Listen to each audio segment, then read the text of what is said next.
ইন্টারনেটের যুগে এখন কমবেশি প্রায় সকলেই স্বাস্থ্য সচেতন হয়ে উঠেছেন। সেজন্য রোজ সকালে এখন অনেকেই ছাতু খাচ্ছেন। এই ছাতু তৈরি করে বিক্রি করতে পারলে লাভ অনেক। এই ছাতু তৈরি করতে গেলে আপনাকে প্রথমে কিছু টাকা ইনভেস্ট করতে হবে। একটি ছোট মেশিন কিনতে হবে, যার দাম প্রায় 30,000 টাকার কাছাকাছি। এরপর বাইক অথবা স্কুটিতে মেশিন ফিট করে সেখান থেকে ছাতু তৈরি করে বিক্রি করতে পারবেন। ব্যবসা। হুম, মানে কিভাবে করছেন? এগুলো কিনে নিয়ে আসছেন? হ্যাঁ, এগুলো বাইরে থেকে কিনে এনে সব গ্রামে গ্রামে বিক্রি করি। হ্যাঁ, ভাজা ছোলা। ভাজা ছোলা কিনছেন না ছোলা ভেজে করছেন? ভাজা ছোলা মানে কিনে পাওয়া যায়, যে যতটা চাইছে তাকে ততটা মানে ভাঙিয়ে দেওয়া হচ্ছে। সঙ্গে সঙ্গে মেশিনে তারা ভাই হ্যাঁ, সঙ্গে সঙ্গে ভাঙিয়ে দিচ্ছে। 30 টাকা থাকছে, 25 টাকা থাকছে। হুম, পার ডে হিসেবে? ডেলি 1000-1500 ইনকাম হয়। হুম, এখানে যে ভালো লোকজন করছে। হ্যাঁ, খাচ্ছে ভালো। গ্রামে অথবা শহরাঞ্চলের দিকে এই ছাতুর ভালো চাহিদা রয়েছে। বাজারে ছাতুর 500 গ্রামের প্যাকেট 90 থেকে 100 টাকার মধ্যে মেলে। আর এখানে 1 কেজি ছাতু 120 টাকাতে পাওয়া যায়। স্বাদের পার্থক্য খুব বেশি নেই, ফলে এখন অনেকেই এই ছাতু কিনছেন।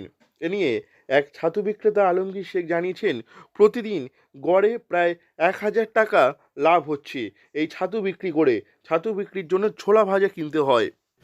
আমাদের দরজার সামনে নিয়ে দেখেছি, খেতেও ভালো লাগে, তবে স্বাদ ভালো, কোনো অসুবিধা হয় না, শারীরিক কোনো অসুবিধা হয় না। তাহলে একেবারে 6টা 20-25 খাই, খেয়ে আমার কর্ম করতে আমি বেরিয়ে যাই।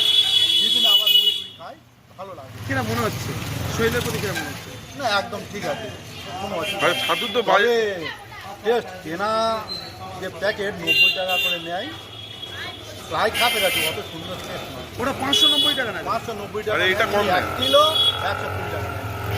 ছাতু বিক্রির জন্য প্রথমে ছোলা ভাজা কিনতে হয়, এরপর সেগুলিকে পরিষ্কার করতে হয়, এরপর সেই ছোলা ভাজা ভাঙিয়ে ছাতু তৈরি করে বিক্রি করা হয়। এই ছাতু তৈরি করার সমস্ত প্রক্রিয়াটি বিক্রেতার সামনেই করা হয়, ফলে তারা সরাসরি এই ছাতু কিভাবে তৈরি হচ্ছে তা দেখতে পারেন।